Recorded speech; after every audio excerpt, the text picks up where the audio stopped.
дома жена, она любит очень острое чувство меры, у нее нет. Вы сразу пользуясь случаем передали ей привет. Нет, я же никого не боюсь, я же не подкаблучник. Поэтому я говорю правду, какой бы страшной она ни была. Понимаете, режиссер, он же делает спектакль, поэтому если бы я делал... Поэтому моя задача не понравиться артисту, а сделать так, чтобы зритель потом было хорошо. Поэтому я должен делать на совесть. Вот видите, вот ногу тоже... Нет, сегодня на все на совесть. Да, мы здесь без фуфла, да? Исянмисыз хөрмәтле дуслар, доброго всем дня! С вами я, Руслан Шарафудинов, и ваша любимая программа «Секреты татарской кухни». Сегодня у меня в гостях очень интересный гость. Художественный руководитель, директор Казанского академического русского большого драматического театра имени Качалова, народный артист Республики Татарстан и России. Славутский Александр Яковлевич, аплодисменты! Здравствуйте, Александр! Ну, у вас куст не под мой размер. Да, у нас там такой скромненький проход. Да. Вот фартук вы, оказывается, нашли для меня, так сказать. У нас примерно размер одинаковый. Ну да, вам еще. Это вам подарок, наш буклет на память о нашем театре. Спасибо большое. Да, спасибо. да. Мы любим подарки. Да.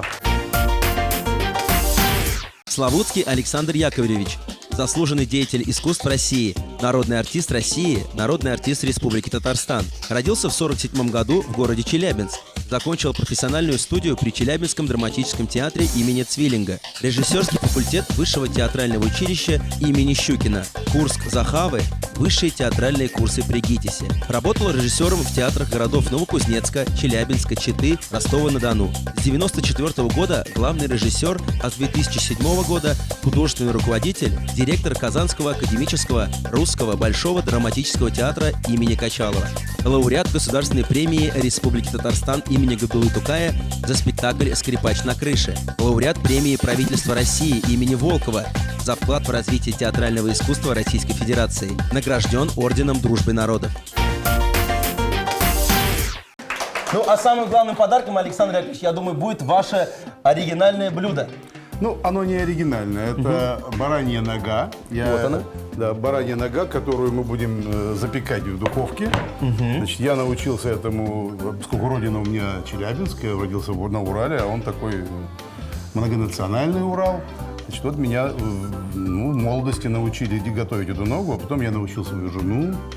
Потом вот теперь уже периодически она готовит это дело. Да, а сегодня мы будем, значит, вот расскажем телезрителям, поделимся этими, ну не секретами, а просто... Хорошим рецептом. Хорошим рецептом, да. Баранина. Баранина ассоциируется с восточной кухней. Она имеет свой особый неповторимый вкус. Это здоровое и полезное мясо, обладающее активными, согревающими и питательными свойствами. Это мясо содержит лецитин, который способствует профилактике диабета, стимулируя работу поджелудочной железы, а также обладает антисклеротическими свойствами и нормализует обмен холестерина. Также в баранине много фтора, предохраняющего зубы от кариеса, солей калия, натрия, магния, которые необходимы для сердца и сосудов. А почему баранина? Скажите, пожалуйста. Почему баранина? Ну, потому что, во-первых, он не живет, чего попало, поэтому это достаточно чистое животное. Поэтому вот мы тут лишнее подберем, а потом будем смазывать, да, это дело. Значит, берется нога, дальше она шпигуется, значит, берем мы, значит, что у нас есть? Что, у нас есть все? Чеснок, прежде всего, есть. Чеснок, она шпигуется. Есть специи у нас. Да, специи, есть вот это красненькое. Имбирь. Имбирь, можно на Это... Вообще шпиговать можно чем угодно. Французы даже анчоусы засовывают, шпигуют. Шпигуют рыбой? Да, даже, маленькие эти анчоусы рыбками, да. А вообще можно все. Вот перчик надо взять сюда. Так, соль. Перчик у нас здесь, соль здесь. Да, вот он, соль, перчик вот такой, его тоже можно от него кусочек отрежем. Все ингредиенты готовы. Да, но вы как вот человек, у которого столько работ, съемки, постоянные, режиссерская работа, когда вы вообще готовите дома? Вообще, я всю жизнь готовил, я очень любил готовить всегда, я вообще люблю все делать. В последнее время мне не хватает времени на все, поэтому мне осталось время, только я коллекционирую инструменты электрические. Раньше я все делал, а сейчас, во-первых, я стал старше, и мне не хватает времени. Вот надо нарезать такими кусочками вот этот чесночок. Так, давайте я вам помогу. Да, перчик. А что тут вот оно все? Значит, и готовить я, в принципе, люблю и могу все сделать. Ну, чаще всего я, конечно, импровизирую, потому что я понимаю, что это предполагаю, как это делается, но иногда хочется это дело симпровизировать. Ну, вот, только не так просто, смотри. Ну, у вас Я делаю так, чтобы, поскольку это же надо будет в дырочку засовывать, она должна быть остренькая. То есть у меня есть шанс исправить. Клинышками, да. И чеснок точно так же. Смотри, вот я чеснок разрезаю, зубчики, и делаю его вот так, чтобы потом его можно было сунуть туда. Вот я беру вот таким вот образом, протыкаю дырочку. Мне вот еще он надо, секрет. мне еще надо жир. Так, кусочек вот он, жира золотой есть. кусочек Да. жира. Ну, это можно разный жир использовать. Можно говяжий жир использовать, можно куриный жир использовать. Это то, что потом не даст мясу быть сухим. Оно должно быть внутри. И есть оно, обязательный ингредиент. Да. Ну, то есть вот таким образом мы засовываем туда вот этот кусочек жира, да. Туда же засовывается чесночинка. Так, чеснок вот я видите, как сейчас шпигуется. приготовлю. Можно туда же перчик засунуть. Вот потом, когда это будет готовиться, там будет жир. И даже имбирь я туда запихиваю. Вот так же вот таким вот он образом. секрет Вот. от настоящего ценителя не только искусства, но и кулинарии. Не, ну я же не случайно, так сказать, фартук подбирал у вас, чтобы подошел. Я действительно люблю есть, люблю мясо. Без мяса я вообще не живу. Честно говоря, любимое мое блюдо – это уральская с Урала, пельмени. Ну, конечно, Но всем пельмени- известны уральские да, пельмени. Да, но пельмени я ем только домашние, и в этом беда моя. Мечтал купить какую-нибудь машину. Которая бы делала пельмени. Да, ну нашел. Но они, понимаете, они делают в Ческого 200 или 100 килограмм пельменей. Я подумал, ну я же такой машиной... На всю, угостите труппу сразу. Ну да, это если тащить, надо бросать профессию, заниматься, открывать пельменную под театром, это не Ну, дело. вот, Александр Ильич, а вот расскажите, как вы оказались в Казани? В Казани... Вот вы думали вообще, Нет, жили в Челябинске, там, в Москву ездили? Я работал в Ростове-на-Дону, работал художественным руководителем, кстати, и директором там. Вот, работал, а потом оказался в Ростове, в Казани. Ну, так получилось, что здесь у вас не было режиссера, и бывший директор, они его, видно, допекли очень сильно, и он потом в этом признавался артистом. А в это время я ушел из Ростова, и ему стало это известно. И он тогда, ему кто-то сказал, что вот такой вот типа вот такой вот... Самый-самый. Дали такой тиран, такой вот, это... И он решил артистам отомстить, сказал, ну, я вам устрою, пусть вам будет радости. Но я думаю, на самом деле он, конечно, сделал им полезное дело театру и актерам, потому что вот уже 18 лет я работаю с этой труппой, уже порядка 5 лет я и директор, да, вот, поэтому работаем мы хорошо, дружно. Вот буквально я к вам пришел, я еще никак не могу отойти, мы были... Сейчас в Марселе на гастролях. Играли Во Франции? Да, в Франции уже. Причем, понимаете, мы были в Марселе 7-й раз. Ни один театр России, там сегодня русский фестиваль проводит, не может туда этого позволить себе, их не приглашают. А мы по существу сыграли в Марселе, если в общем количестве посчитать, это порядка 24 спектакля на той сцене. Это по существу месяц гастролей там. Ну, вы знаете, вот меня интересовал вопрос. Вообще, а вот зритель европейский, не только французский, он отличается от нашего? Да, я не думаю, что человек вообще един во всем мире, и с ними очень приятно общаться. Причем у нас же на спектакле бывает не только, скажем, никакие не иммигранты русские, а вообще французы, там идут титры. И, То есть они не понимают по-русски вообще? ну, кто-то понимает, кто-то не понимает, там идет перевод вверху специально.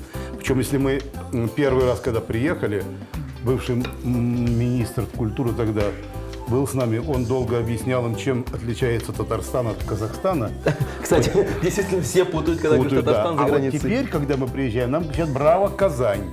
Понимаете, это очень дорого и важно, поскольку все-таки пиарить республику, я считаю, что это очень важно, и это очень как бы ценно. Мы же по России тоже были, в Нижнем Новгороде мы были в Екатеринбурге, мы были в Челябинске, мы были в Краснодаре, коммунистический регион, мы там в жару 45 градусов собирали полные залы, понимаете. Табаков вот был, Олег Павлович у меня, а он же сторонник, знаете, что театры должны зарабатывать деньги.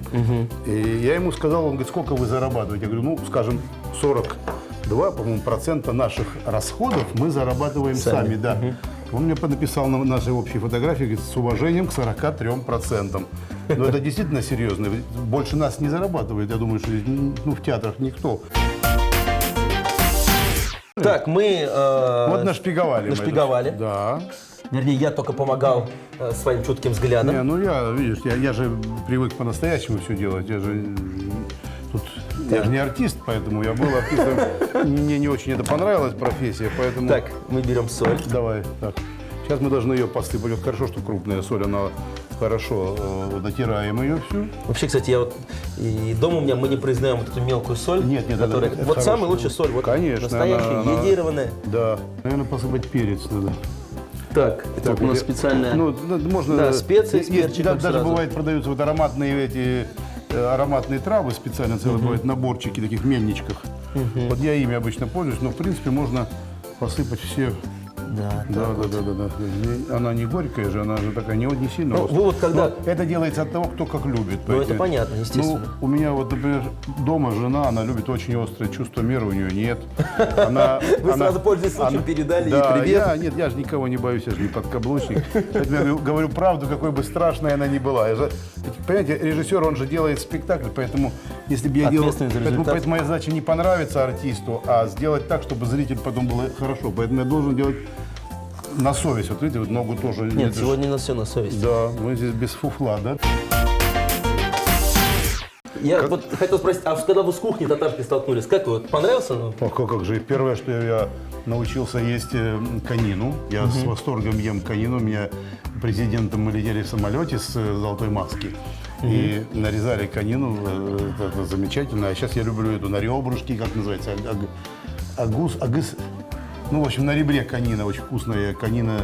Вот, Ну, колбаса конская. Я все время ем. Мы, кстати, недавно тоже делали здесь рулет из конины, был очень Мне, вкусный. мне очень нравится. Ну, а сегодня мы Но делаем я баранину. просил того, что я люблю вообще копчености. Ага. Поэтому, конечно, я больше люблю вот сырокопченое, вяленое такое. Мне нельзя вообще-то, честно. Ну, что теперь делать? Так, теперь Я давай готовлю масло. противень и используем... Во-первых, надо смазать его чуть-чуть. Так, немного, да, Да, смазываем? хорошо. Давай, сейчас я помажу. Вот мы все собственноручно, все своими руками. Ну, вот это в этом как бы... Поэтому я 18 лет и руковожу театром. А если бы я не мог сам своими руками ничего делать, кому я был тому нужен? Так, мы как? давай будем сюда. здесь смазать дополнительно? А, подожди, ты правильно Давайте говоришь, да. здесь прям. Прямо вот на этой фиговине. Ну, Ого. а как вы относитесь? Вот я на самом деле, так, вот как не люблю мясо, я сладкоежка. Ну, Вот как вы к сладкому относитесь? Ну, я отношусь, я хочешь расскажу, как. Сначала я ем соленое, острое, потом мне становится, потом я хочу сладкого, потом я ем сладкое, потом я думаю, что мне надо еще поесть соленого, чтобы заесть сладкое. Но потом на меня ругаются, говорят, ты говорит, хочешь это... Вот потом я худею. Когда я худею, я стараюсь... Нет, был период, я похудел очень сильно, я после 6 часов ничего не ел. И ты знаешь, я очень здорово похудел. Самая лучшая диета, да? Да. Ну, мы поехали на гастроли в Македонию, и я был вынужден развязать, потому что там плескавица, кстати, баранина, это, вот, знаешь, это рубленое мясо. Ну, Это их национальное блюдо да, тоже, насколько да. я знаю. Значит, вот тут... нет, все вошло нормально. Так, вот теперь мы смотри, что сделаем. Вот эти вот кусочки все положим сверху, вот так. А, то есть Тоже. вот этот вот Ну жир. да, просто чтобы он будет течь, а потом будем поливать эту штучку. Вот ее надо вот так ложечкой брать и поливать этим растаявшим жиром. А сколько это будет томиться в печи у нас? Вот делается так, значит, ставим ее в печь, если это газовая, я в газовой печке делаю, значит, минут по 15 она должна с каждой стороны на большом огне где-то 150-160 градусов зарумяниться, чтобы она корочка появилась, а потом оно на медленном огне час-полтора делается. Но вообще, в принципе, это делается из расчета где-то минут 20-25 на килограмм. Значит, если нога где-то под 3 килограмма, она делается вот там, час. Здесь примерно 3 килограмма как раз порция нам на двоих. Где-то, да, на двоих нет, это много, ты знаешь, уже годы не те. Но у меня-то годы те, я справлюсь. Давай. Так, готова у нас духовочка, и сейчас, я думаю, Сейчас мы ее туда мы будем отправлять. запилим. Так, ничего мы не забыли? Нет, с хорошим настроением и аплодисментами отправляем нашу баранью. Ножку мы сейчас ее ставим сюда. так, Она и так. сверху, и снизу, да, будет здесь, да? Вот так вот.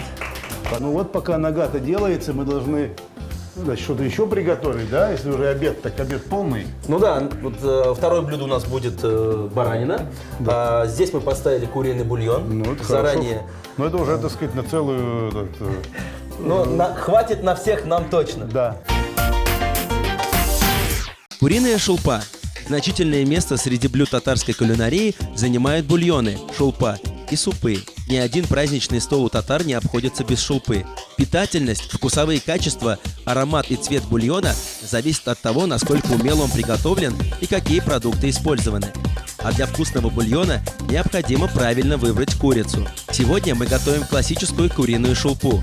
Приготовленную курицу целиком положили в кастрюлю, залили холодной водой. Довели до кипения, положили соль и варили до готовности. Так, на первой баранина, на второй будет куриный бульон. Ну и на третий я предлагаю пожарить очень вкусную рыбку. Ну, третьим обычно бывает сладкое, но у Да, нас да. будет просто второе будет. Да, мы ведь очень, слава богу, Да. Ну, просто разные люди должны... О, это форель. большие, да, форель радужная, я предлагаю Радужная ее. форелька, это такая, она обычно речная, в горных речках водится, очень хорошая, вкусная рыбка. И вот мы ее видели, продавали сейчас в Марселе, прямо на рынке, свеженькая лежит. Итак, мы прямо сейчас с Александром Яковлевичем будем готовить форель радужную. Вот Радужную. Я сейчас был такие вот. в Карловых Варах, отдыхал, там речка неглубокая по центру города, и вот эти форельки, они вот эти маленькие, такие небольшие, а там здоровенные форели. Большие. Их ловить нельзя, но зато их можно кормить. Там прохладно было, я солнце не очень люблю, поэтому я ходил каждый день, кормил этих форелей. Мы подружились, очень красивые. Такие, они так хватают хлеб, им надо не до дна, они прямо на лету хватают хлеб. Вот таких веселых рыб мы с вами будем готовить. Да. Так, я предлагаю посолить сейчас их. Да. Немножко так Ты натираем. в животике посоли туда внутрь. Так, немножко. Ну, кстати, можете тоже попробовать. Тоже можно. А что пробовать? Это пройденный этап, так сказать. Это фирменное блюдо уже. То есть вообще вы любите рыбу? Вот, нет? Я люблю рыбу горячего копчения, я люблю рыбу. Нет, вообще люблю рыбу жареную, карасей люблю. Но форель вкусная очень, она не жирная. Вот, понимаешь, в чем прелесть ее, она приятная. Но ты не пересолил ее? А? Нет, нормально. Ну как сейчас. нормально, смотри, много очень будет. Живот посолить. Я напоминаю вам ваш супруг, который любит поперчить. Но посолить. она же это, вот обязательно туда. Надо туда, знаешь, что парей лук взять. Вот в Марселе я покупал, вот мы на рынке такой вот парей продается. То обязательно туда надо ножичек туда в живот засунуть, им надо несколько листиков травок. Вот так вот нарезать можно кусочек. Так, и я предлагаю, кстати, немного петрушечки туда, Петрушку в рот дают обычно рыбки. чтобы она молчала. Ну да, вот туда ее положим сейчас, вот, Так, в животик этой рыбы. Петрушечку мы сейчас вот так вот Да. порежем. Вот такие вот секреты откроем, а? Да, вот так вот Так. живот туда, вот она будет. Скажите, пожалуйста, вот, Александр Яковлевич, а вот у вас есть любимые спектакли? Вот не любимые не потому, что... У меня в театре? Да, вот не, или вообще, который вот кто-то ставил. Вот спектакль, который сказать, может, вам нравится текст, сценарий, или вот, ну вот спектакль, меня- который вы, вот любимый и все. Ну, любимый спектакль трудно. У меня есть определенные режиссеры, которые мне уважаю, и мне интересны. Это такие режиссеры, как Додин, как Любимов Юрий Петрович, как Марк Захаров, как Эфрос был, так сказать, Гончаров, учитель мой. Ну, Минос сейчас, так сказать, в Вахтанговском театре есть замечательный режиссер. Ну, много есть. А мои спектакли, ну, я все спектакли люблю, но мне трудно, я всегда хочу переделать что-нибудь. понимаете, я смотрю, думаю, То есть всегда что- стремитесь к совершенству. Ну, не столько к совершенству, сколько я скромно отношусь всегда. Не люблю хвастаться. Моя задача, так сказать, сделать так, чтобы зрителям был спектакль, театр мой интересен. Поэтому главная задача, чтобы театр был живой. Вот это самое главное, чтобы зритель пришел, и ему не было скучно на спектакле. Полный зал Да. это самая лучшая благодарность. Да. Итак, уважаемые телезрители, мы добавили петрушки, лук-порей. В животе есть, а теперь Да, надо в животе. сверху клади. А, вот то есть так, вот так мы вот его раз, предлагаете. подожди, вот так раз, и вот так вот два. Кстати, Вот, есть у него такие специальные шпажечки. И клади. А не надо шпажечки, они так будут держаться. Мы две положим, он будет держаться. Вот смотри. Вот. Мы- То есть ты вот же- он секрет. Ну, Вы ты же понимаешь, ноу-хау. что нет никакого ноу-хау, просто есть жизненный опыт. Так, Вот смотри, завернули в травку и рядом положили. И она держит одна другую. Еще одну запихнем. так вот смотрите, вот какие есть. Есть Да. листочки Ну у нас. и всё. Смотрите, у вас не только в театре очень хорошо получается, но и в театре кухни, можно сказать, тоже все замечательно выходит. Так вот, вот вам еще Ты листочки. ее не разворачивай, она же должна держать. Вот так как раз ты ее выравниваешь, ее надо наоборот вот так оставить. Вот. Получается у нас... Вот так вот ее раз, смотри. Вот И- мы ее хлобы сюда. И сейчас мы еще отожмем, Ну, еще одну. поместим. Да. Вот утрясу. Ну, бывает, знаешь, как коммунальная кухня может для рыб. Значит, они пускай живут здесь, что же. Так, вот есть листочек у нас. Да, вот есть. Вот сейчас мы раз, все. И Сверху. помещаем вот так вот у так нас. вот мы ее туда, к хвоста, как это, валетом, да? Валетом. Кстати, перчиком-то можно было бы немножко посыпать, вот. Нет, тут не помешает, да. Да. А я вот так чуть-чуть ее. Все, надо было сразу в живот ее. Ну, ничего. Это Какой аромат, да? да. А, подожди. Я хочу уж попробовать все, что мы А, придумали. вон она. Ее надо сейчас не остужать, а перевернуть. Так. Так, а теперь мы ее сейчас вот так сделаем, смотри. Мы ее, держи листик, как контролируй ситуацию, да. Это ж хорошая, видишь, у вас тут плита-то с двух сторон греет. Да. Вот, мы ее сейчас вот так кладем туда. Вот, все. Сейчас польем еще и с этой стороны. Уважаемые телезрители, вот оно наше второе спецблюдо под названием... Форель радужная по-казански. Во. Согласен полностью. И отправляем в духовку, там, где нашу радужную форель ожидает наш прекрасный Баранчик. вкусный барашек. Да, вот мы сейчас ее туда. Оп. Отправляем. Вот она там. И И закрываем. ждем самого вкусного, ждем, когда же мы все это будем пробовать.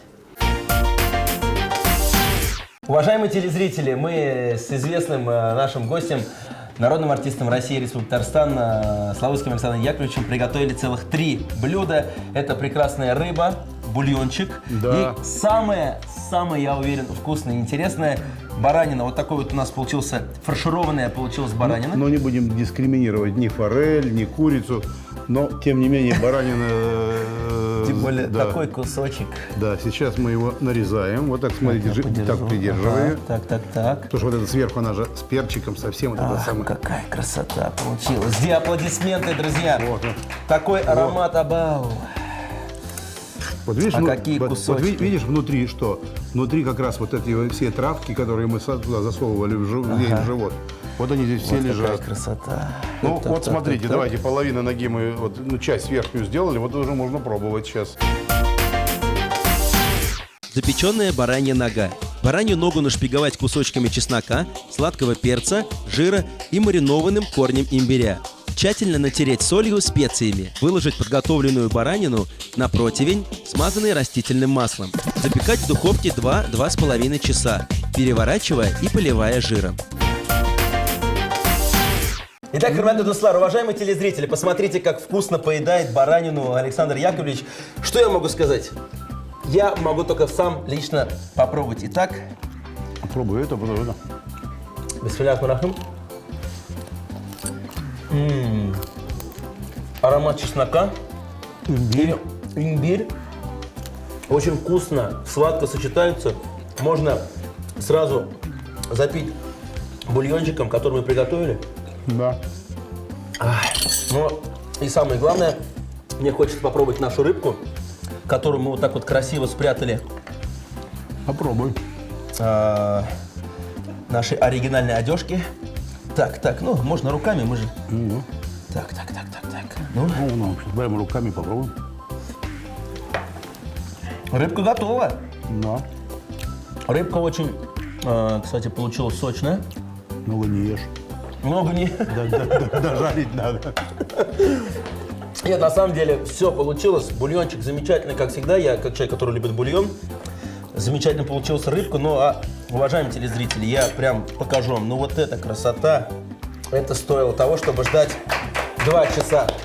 Спасибо большое, Александр Яковлевич. Я думаю, вы сейчас многих телезрителей поразили не только, вот все знали, как режиссер, талантливый человек, но сегодня вы были реально настоящим талантом на нашей скромной кухне. Спасибо вам большое за такой шикарный рецепт. Спасибо, удачи вам. И Удачи и благополучия нашим зрителям, нашим жителям нашего региона. Я думаю, что мы не просто 3-я столица России, а мы крепкий регион, где люди живут на своей земле. Не только баранину любят, но и любят строить, рожать детей. Вот это очень важно. И самое главное, ходить в театры. Да. Спасибо большое. Славутский Александр Яковлевич был сегодня у меня в гостях. Спасибо большое. Сау Дуслар.